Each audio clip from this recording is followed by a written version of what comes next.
Well, good afternoon. And thank you for coming to this last of our presentations this year on the Cannonball Conversations in honor of remembering St. Ignatius' conversion in 1521. I'd like to thank Father Greg Waldrop for organizing this, along with the rest of his committee, for bringing this to downtown Immaculate Conception. So thank you very much, and I'll invite him to introduce our speaker. Thank you. Yes, as Father McGinn said, this is the final presentation in our year-long series, almost year-long series, Cannonball Conversations here at Immaculate Conception Church.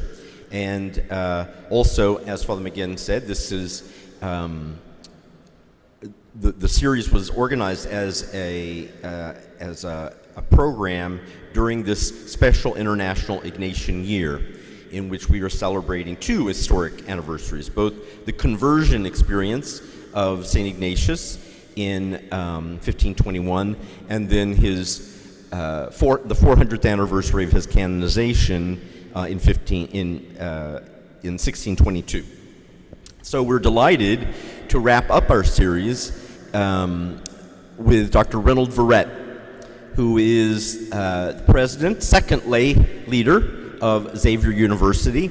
I think you're all aware, many of you are aware, and I'm speaking, of course, to a lot of people who are tuning into the live stream, that Xavier University of Louisiana is one of more than 100 historically black colleges and universities in the country. But it is the only Catholic university among that number. And so, of course, it is a truly important institution in the city, and with a very proud history and lots of exciting plans for growth in the future. So we're very excited to be able to wrap up the series with Dr. Verret as the leader of another Catholic institution of higher education in the city. Dr. Verret is by training a scientist, a biologist, an immunologist with a PhD from MIT. He's had a long career also in administration in higher education, and came to Xavier in 2015. So I'm very pleased to welcome and ask you to help me join in welcoming Dr. Reynold Verret from the Xavier University of Louisiana.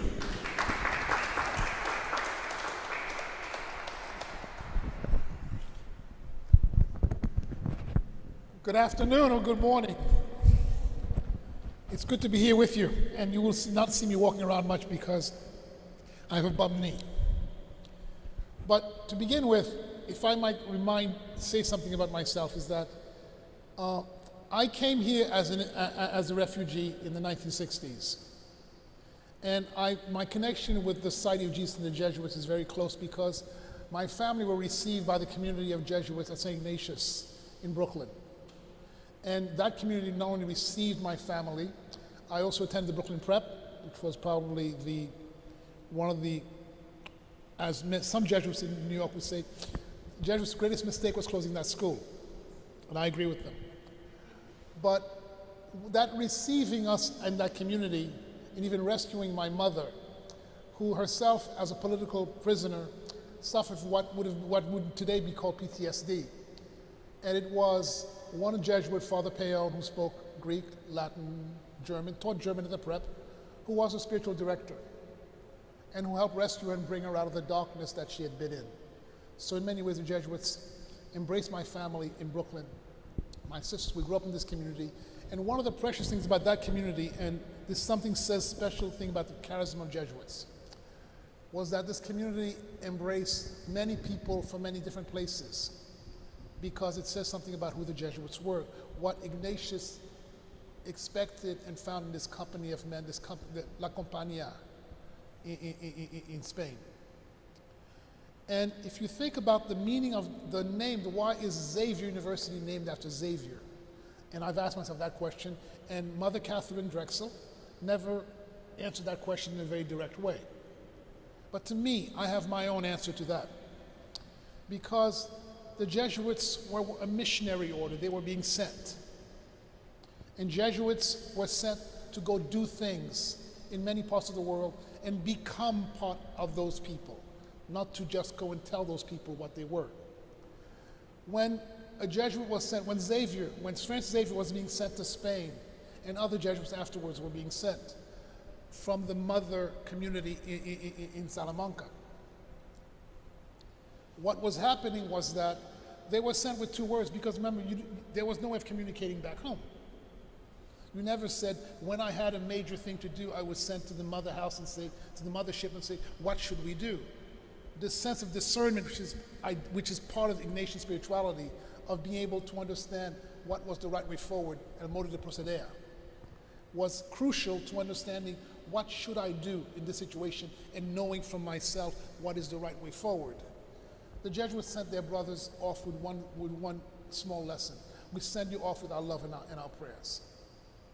Mother Catherine Drexel did the same thing in many ways, sending many of these young women to East Texas, Mississippi, to some place where they were not welcome or befriended, and says, go and teach, go and build a school, which was exactly what Xavier did when he arrived in Spain, in India. That sense of being able to becoming part of that. The Jesuits, for example, in Brooklyn, spoke Spanish. They spoke Creole. Father Rocco Dancy, whom I know quite well, speaks Creole and also speaks Italian because he's from Philadelphia. He speaks Philadelphian Italian, not really Italian. They became part of the community. That was what Francis Xavier would say. And probably the greatest example is simplest example is the one Matteo Ricci when he goes to China. He becomes Chinese. And I have a story which was from the Jewish community in Savannah when we were reflecting on Matteo Ricci. And I remember visiting his grave. Matteo Ricci receives a letter. There's a letter that was found from the rabbi of the Jewish community in center of China. And Ricci had sent some of his novices to go find out, are they truly Jews? And they come back and says, they use the same Torah, they read the same books, they look Chinese, but they are Jews. And years later, Matteo Ricci receives a letter from the rabbi and says, my son, I love him very well, but he's not the likely one to succeed me as rabbi. Would you consider coming to our community and becoming the rabbi to carry on our traditions? But you would have to give up eating pork. That may be the reason Ricci did not accept it. And it's interesting, this story from the Jewish community where they remember that. But that he had become very Chinese. So Chinese that when he had one dream that never came to pass, that he wanted to meet the emperor. The Portuguese had come before, sent ambassadors to meet the emperor of China, and they would be put back into their litters and sent back to the port. First of all, as the emperor noted that these people smelled, because they came off boats. Ricci expected that, wanted to meet the emperor, so Ricci did many things. He courted the emperor by sending writings to the emperor. He became quite a scholar in Chinese and recognized by many Chinese. He actually built a clock that the emperor loved. And the emperor would call him every once in a while to repair the clock, but he never met the emperor. Ricci dies, he's buried. And then the emperor has his body removed and buried in the imperial cemetery. But he never meets the emperor. He was very Chinese, he became one of them. That sending to become one of the people, not just say exactly, we are coming to tell you what you should become. And we know better about what you should do was not the expectation of the company. You would become. And that was what I noticed in Brooklyn. When Father Waldrop sent me the invitation, or at least reminded me of the invitation in November, and sent us the invitation, I was coming back. I was about to board a plane in Rome, coming back.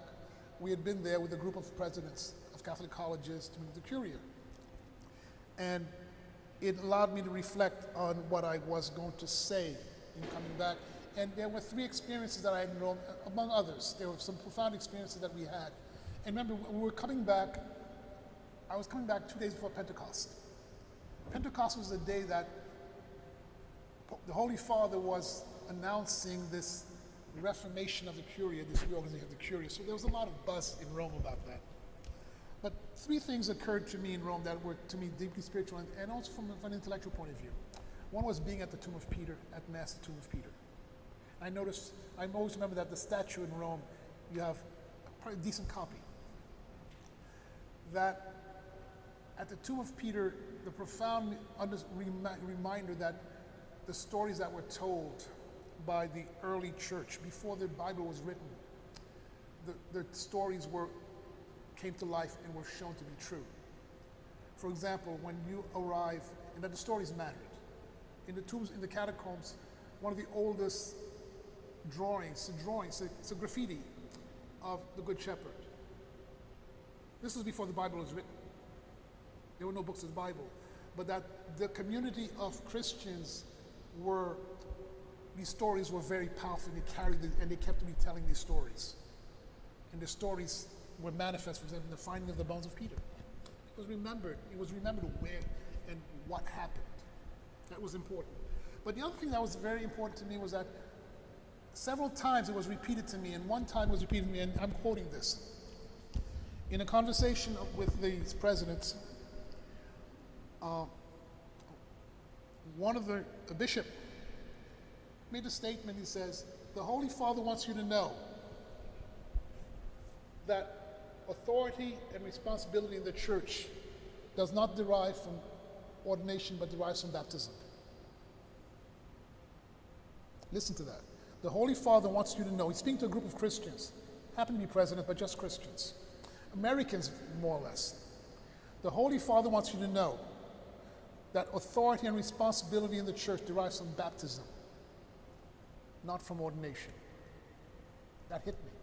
It was repeated to me later in French, so in multiple languages, because by Sister Bicard, who heads the synod, the officer of the synod. The same statement was paraphrased by her. You hear that very often, but so that it says that responsibility as Christians rests with you when you were baptized. That was a deeply moving statement. And then, in speaking to us about Catholic education, the head of the Association of Jesuit Universities and Colleges, Father Garanzini, framed education and Catholic experience in a special way. He framed it in, he said there were there have been several epochs of Catholic education. The first epoch was the monastic epoch, when the monasteries were the place where one became educated, where one went to school, where the elite sent their children to school. And sometimes even the poor were actually from the kitchen to learn some things as well, and became monks. And then there were the mendicant orders, the Franciscans and others, who were the mendicants, who began to create other schools as well. And then the missionary orders, Jesuits, a few others like that, Holy Cross Fathers, right? They count, right? Okay, I'm just checking. They might be listening. The missionary orders built some great institutions, some small schools throughout the world. If you think about it, that you have the great schools in some parts of India where the majority of students are Hindu, right? Or Catholic institutions, sometimes Jesuit institutions. So you have education throughout the world. They really reshaped education, these missionary orders. And they were to educate everyone, not just Catholics, not just Christians, everyone. That's quite an impressive mission. It's reminding us of what we truly are as church, Catholic, small c, big C, universal. And who are we called to serve? Everyone. And then Father Garanzini said something which was really coming back to that first statement that was said to me. He said, now we are in the fourth epoch. He's looking at all these lay presidents, a few ordained presidents and sisters as well, but the majority are. He said, the epoch in education is the epoch of the laity. In other words, responsibility comes to us. How do we carry on the gift that was given to us 2,000 years plus and carry it on as church, one church? That was an important piece. If you remember last week, the readings last week, going back to Wednesday last week, were Matthew 10. Matthew 10 is the sending. Jesus sends his disciples off.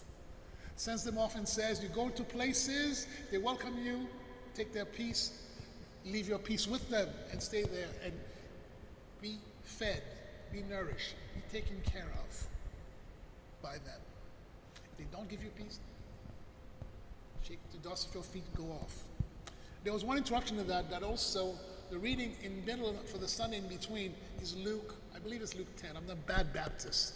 I can't quote the Bible in verse, but I can tell you what the story is. But Luke, in Luke's passages, he's sending, I'm using this as a crutch, you see this. In Luke's chapter, he's also sending the 72 as on mission. It's about sending. It's very much what the Jesuits, what Ignatius was forming his brothers to do, to send them into the world. And also what Mother Catherine did 100 years ago in sending us to a very barbaric place called New Orleans, to civilize us, I guess. Or to use the word of a friend of mine who was a classmate of mine who was also a Jesuit priest, who once says, in many ways, she saved us from us. She saved the church from itself by coming here. She sent people. But that sending was very much what would happen. And in that sending, he was telling us this is what he is empowering us to be Christ, but also to see Christ in everyone we see. What was the reading last Sunday? Can anybody remember what was reading last Sunday? It was the so-called, the story we call the Good Samaritan. And the Good Samaritan, many people think is that, who's my neighbor? Actually, it's the other question is, who was more neighbor? Who was more neighborly to the man who was beaten up? But it was also about being taken care of letting the stranger take care of you. The stranger, that Samaritan, that person who you might not even like or think about, but that's the person who will be taking care of you because we're all in this together. And it comes back to the spiritual notion that we speak about of the body of Christ. That none of us is independent of the other, and we're all called to care for each other, and we're all called to be cared for. To use a simple question that was asked by a dear friend Jim Hickey, who's from my men's club when I was a young man. We stayed in touch forever. Jim Hickey, in preaching, would say, and I say it's Father Jim, but he's Jim Hickey to me. Jim Hickey would come preaching about the passage about the Jesus and the children and the disciples pushing the children away, and he says, "Let the children come unto me, for theirs is the kingdom of God." And Jim would walk down into the pews and walk and point at someone and says, like, why do these children get so much? What's so special about these children? And he walks up to someone and says, "Now, Mary, why these children?" And he walks back and says, "Now I know." Unlike you and me, Mary, somebody gives us something, we'd say, "Why are they doing this for us?" Children know how to accept gift. So it's about being taken care of, about receiving as much. So these men, that Jesus was sending, these Jesuits whom Ignatius was sending as well, or these sisters that Mother Catherine was sending, or you, because it's time of the lady, who are being sent, are not only sending to take care of others, but to be cared for, to receive, and to be in this body of Christ that calls all of us to be. And to fight against that notion that really there is my church. And this is something that we've all struggled with in New Orleans. We have our neighborhood church, our churches are national churches. I lived in Pennsylvania and also New York, where there was the Italian church, the Irish church. My mother would come here in New Orleans when we were when I taught at Tulane, and we would be walking to church, and she said, "Oh, what's that church?" "Oh, that's also a Catholic church." Like, 3 blocks away. I said, oh, that's actually that church, right? I said, that's very strange. Or to see the Irish church and the German church 3 blocks away in Wilkes-Barre, Massachusetts, in Wilkes-Barre, Pennsylvania, that we began to actually have our church as identity. Quoting the Bible like a good Baptist. When Jesus said in Matthew, I think, end of Matthew 10, 37 or 35, whoever loves his father or mother more than me is not worthy of me. That's a damn difficult thing to say. We're supposed to honor your mother, right? Jesus is saying, whoever loves his mother or father more than me is not worthy of me. What does that mean? But what does father and mother mean? It means family. It means nationality. It means identity. It means whom we belong to. And Jesus says, you cannot belong to those you think you belong to. He's not really speaking about your mom or dad, get rid of your mom or dad. Because we also say, honor your father and your mother, Ten Commandments and all that good stuff. And Paul underlines that as well. So that's important. But he's saying that there's something about if you love the things that says, I'm a Roman, I'm a New Orleanian, and I'm not from Jefferson Parish, I'm this or that, I'm missing the point. So we're coming back to this sense that we belong to everyone. Because understanding that this body of Christ, this Christ whom we profess to follow, we are Christians, we are followers of Christ, is saying that the Christ is in all of us. And so in celebrating the 500th year, when Ignatius came to his senses, or the 400th year when he was canonized, what I recall is that there were men and there are women who have gone and carried the Christ and lived as the Christ and struggled with it as well, because remember, we were not nice people in Brooklyn, and they were not nice people among themselves as Jesuits either. They argued. I remember, I'm an altar boy, so I would see the argument sometimes. They worked to be Christ, and they saw Christ in everyone they served. And that is what we're called to be, because, as Father Garanzini says, the laity matters. The Christ, you are called, because when you were baptized, you were called. And so I am called. And so we are called to have another 500 years of this, and to live as Christ in our midst. And I thank you for allowing me to do this, and for being in this lovely space. It's been a long time. And I remember coming here when my son was just a little boy. It's good to be here. I'd love questions.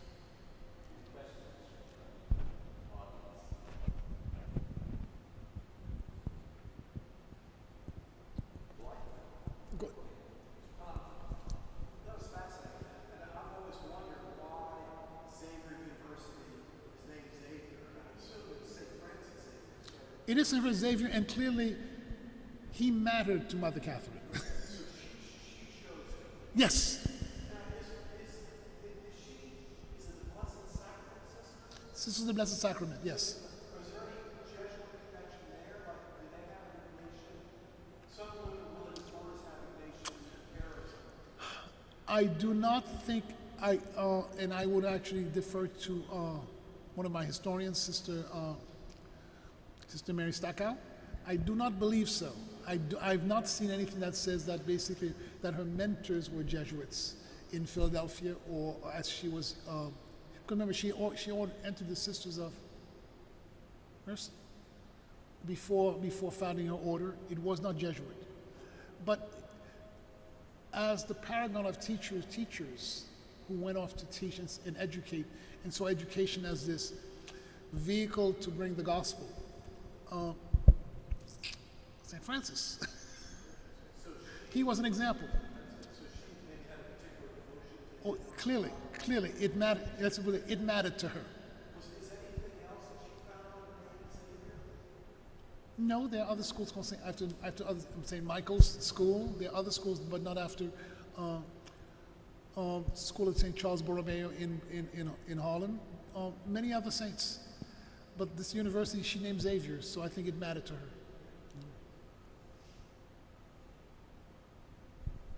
What percentage of the students are from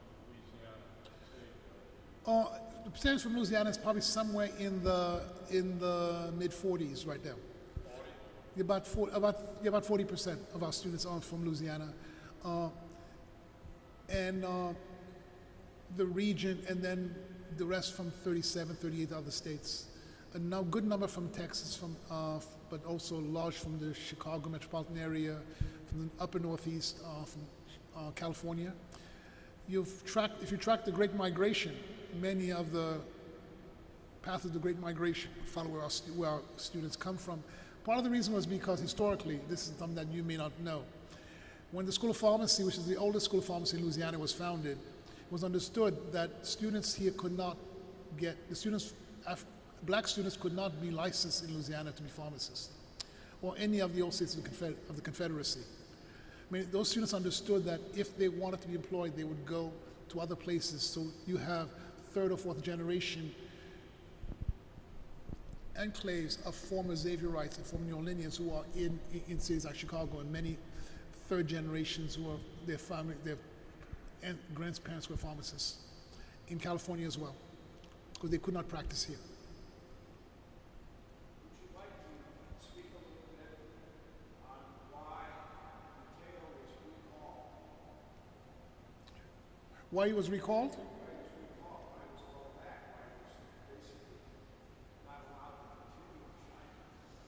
Actually, Matteo Ricci arrived in China. Matteo Ricci was in China. He died in China. But it's my understanding that because of this emphasis that you just mentioned on becoming one with the culture, this was not appreciated. They wanted basically at that time, later that stopped. Later, Mateo was kind of like the forerunner, way ahead of his time, in terms of saying that the missionary has to become one with the culture of which they are a part. He was, when he did that, it was considered somewhat scandalous. That was the case, but I did not recall. I do not recall, and that may be my lack of history. I don't remember that he was recalled to Rome. No, because he remained there. But I think he may have received messages that questioned the work that he was doing.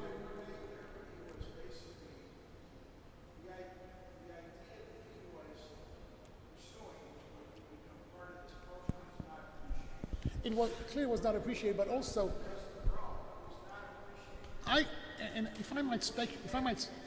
I'm speculating that part of it would have been that, as someone said, that the different branches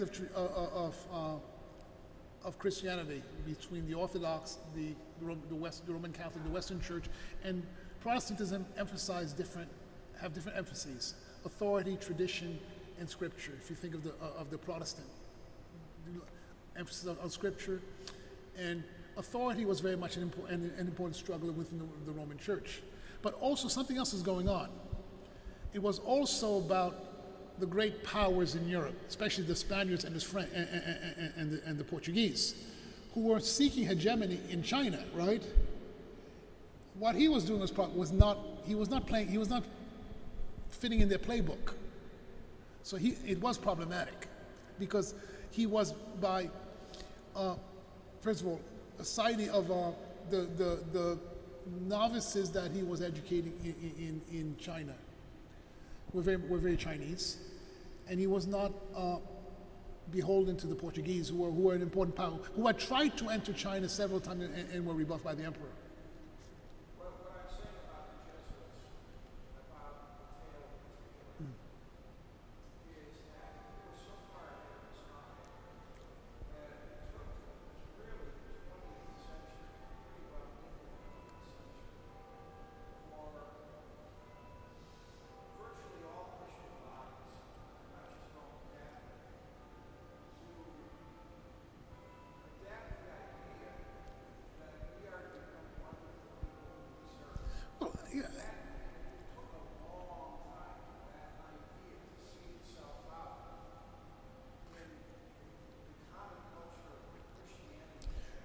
Well, I think it was one of the struggles of Christianity, the fact that Christianity was nursed within Southern Europe. When Christianity became a very European religion, that Eurocentrism caused it to see others in a hierarchy of human values, right? Which was a struggle that Dominican Las Casas also had as well. That you had whether we saw these as fully human. That the fact that the Pope in Pontifex Romanum would even allow blessed Portuguese slave trade was when the Roman Church was becoming so tied to its European roots and forgetting its roots in other parts of the world, whether it was the Middle East or North Africa or other parts as well. And I think in many ways it took that reformation of not just of the Roman Church but also of Christianity itself to struggle with that. No, it was clearly. I think Christianity in Europe, Christianity became as a European religion, versus the others, and forgetting the Copts in Northern Africa or the places like that who were brother churches as well.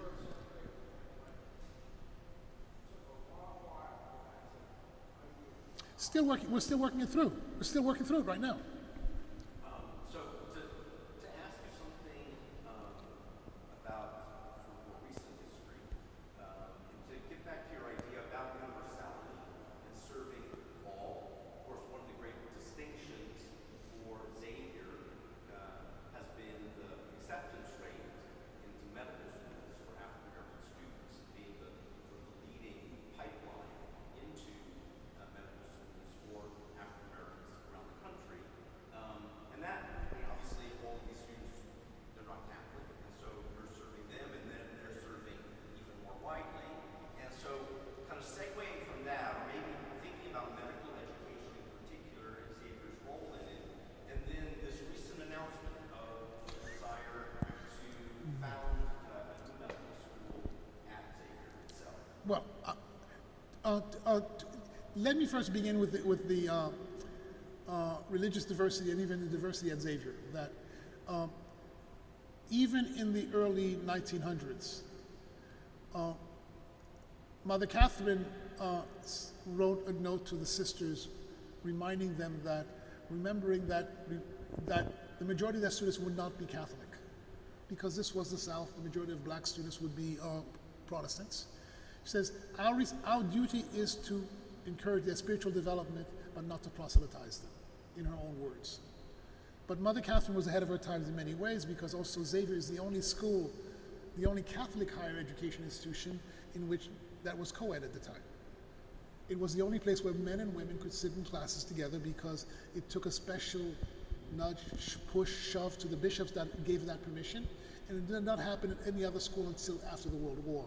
Georgetown doesn't become co-ed until well into the 50s, okay. And not fully co-ed. So that was pushing away. But that notion of diversity is also that even when we were in Louisiana, it was illegal for blacks and whites to attend, to graduate from the same institutions. Our records show that there are white students attending Xavier. So in other words, under the table, she was not beholden, and we were never beholden to Jim Crow. That was very important.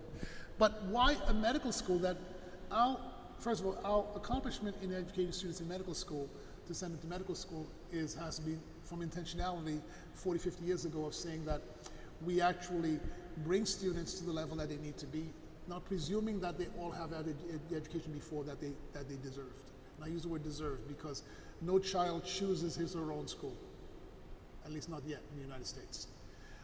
There are students who came who did not know that the periodic table was significant in chemistry and had been told in high school that they were excellent chemistry students around this country. And there's one of our graduates has written a book about that.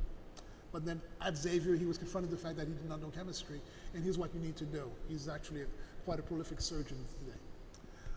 That intentionality is there. It's also not, to use a word from if you're old enough to remember an old cowboy movie series, The Guns of Will Sonnet, and he would use this line, no brag, just fact. No brag, just fact. If a student could go to one of those good schools in Pennsylvania, I'd say Haverford, Swarthmore, whatever, to go to medical school, and if that student, black, white, or anyone, comes to Xavier, the likelihood of getting to medical school at Xavier is much higher. There's no question about it. No brag, just fact. We do it much better.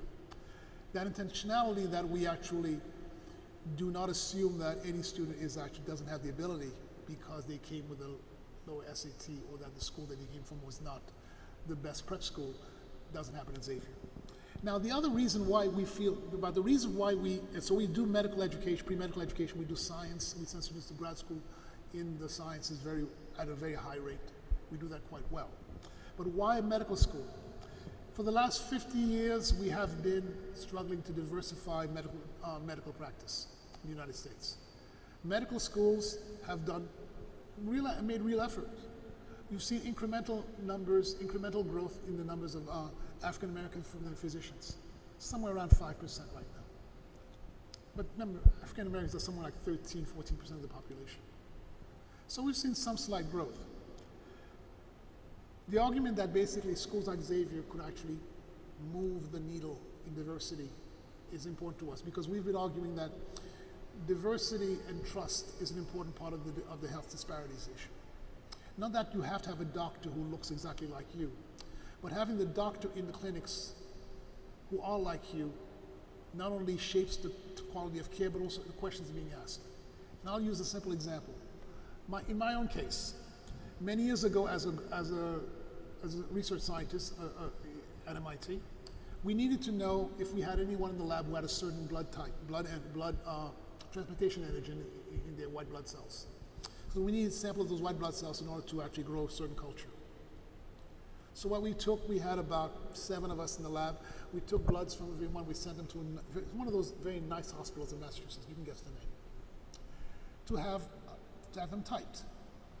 The results came back a week later, and we found that David had the A2 antigen, so we were good.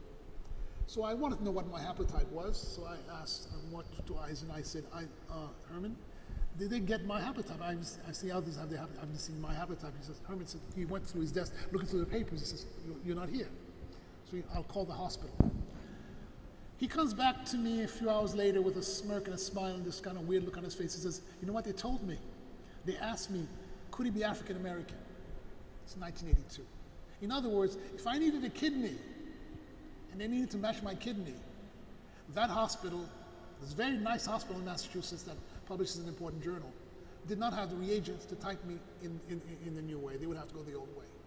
It's not because of malice. It's about the questions. If you don't ask the right questions, you don't get the right answers. For example, if you think about urban planners planning a city like New Orleans, right? And somebody coming in saying, why are there no supermarkets in that neighborhood? That question is important, or else there will be no supermarket in that neighborhood. Or to use my late friend Claire Boyer at Tulane. You know that building, Percival Stern at Tulane, the chemistry building? You've all on Verret across from the basketball arena? Well, when I first came there as a faculty member, Claire was telling me the story of why the other elevator is not an elevator. There's only one elevator in the building. Claire, who had been there many years as the accountant in the chemistry department, tells me that when they showed her the plans of the building, and so she did what any good person would think in an office. She said, where's the nearest bathroom? There was no women's bathroom in the building. It's just my design floor. They had to take out the elevator to put a women's bathroom. Nobody asked the question. So some of the solutions to our disparities issues in healthcare have to do with representation. Who will ask the question? Who will ask the research questions? And so that medical school is part of our effort to drive the diversity equation. For the same reason why we established a PA program. And one of the rationales that Provost McCall uses in bringing new programs to the fore, one criterion is basically, does it advance diversity? Is there low representation of practitioners of color?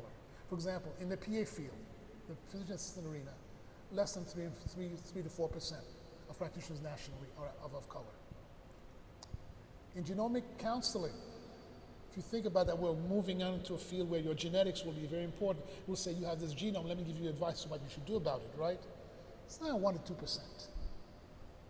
We're not going to get to health equity unless we actually assume that all of our talent is needed.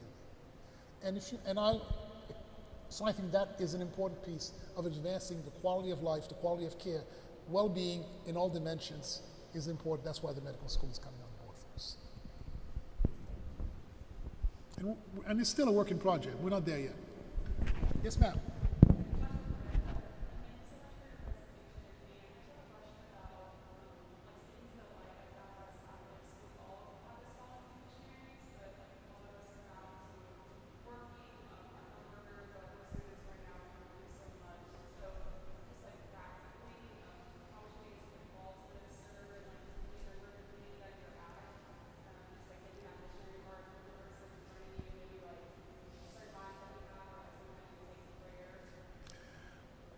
Well, I would say that the beginning is not of our Christianity and our Christian, and I use the word Christian and Catholic simultaneously because we tend to make that as if that's a separate thing, but we're Christians and Catholic. We're followers of Christ. Remembering what Francis of Assisi once said, I believe it was Francis, I may be misquoting him or quoting someone else, to his followers, when they were asked whether they should preach, he says you should preach at all times and if necessary use words. I've always suspected that maybe why Pope Francis chose the name Francis when he carried his bag to St. Martha and never said a word. So in many ways, your example is as important in your being Christian to your sisters and brothers as it is that you have the words to say so. So you need to live as you were a disciple of Christ. And that the Beatitudes begin there, being good to others, being able to accept insult. All those things that are important Christian virtues are important. The example is important as much as the words. That help? Yes. So your Xavier is a form of youth ministry, in a sense, or young adult ministry. We're all in ministry. But so my question is, how can Loyola, Xavier, other Catholic universities be effective in Catholic young adult ministry in this very contentious age, in this age of polarization and things like that? We could model, and I'm speaking to the grown-ups, we could model by setting some good examples of what civil discourse is, of what being able to dispute without being disputatious. All of that is important. I think there are ways of actually engaging students to think and to be able to see that insight in people who differ from them. Because that being able to live with difference and that acknowledge that the person who disagrees with me vehemently has a reason for disagreeing, and to come to understanding that reason. That doesn't mean agreeing, but basically to listen. That we need to model, because if you think about it, as we're probably setting a rather bad example for the younger people. And when people speak about the sense of hopelessness of the young, the fact that many young people, if you look at 18 to 35, the numbers of 18 to 35-year-olds who are showing up in emergency rooms trying to harm themselves, that number is spiking. That hopelessness given the world that we are passing to them, we could do better in setting an example of what we are passing on to them. I always think that the Obama election, that we always think as a racial election, because we tend to think in terms of race in the United States, was really a generational election. When the 18 to 35s voted at a very much higher level than anything else, black, white, anyone. It was like in the 70s when the young people were telling the older generation, F you, we don't think the world you're passing to us is worth anything. We were less polite in our generation than this generation. They voted. So clearly the younger generation is telling us that basically what we're offering them is not really worth it. So we owe them in modeling that, whether as faculty, as community, we need to do better in that.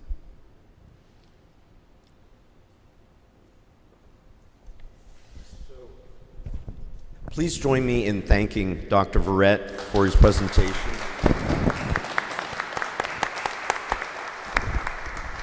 And I just want to thank all of you and those of you who are watching via the live stream and have been faithful to this program since October when we began. Thank you very much. It's been a pleasure organizing it and bringing wonderful speakers like Dr. Verret to the city to talk about issues that touch on faith and Catholicism and connections to the Society of Jesus. So I just ask you to please keep in mind the Jesuit works here in the city in your prayers, and to thank you on behalf of the Jesuits of New Orleans. Have a good day. Bye-bye. Really appreciate it. That was wonderful. Pardon? Oh, do you? Yeah, really. Oh, really? In grad school. Really? Okay. I haven't seen him.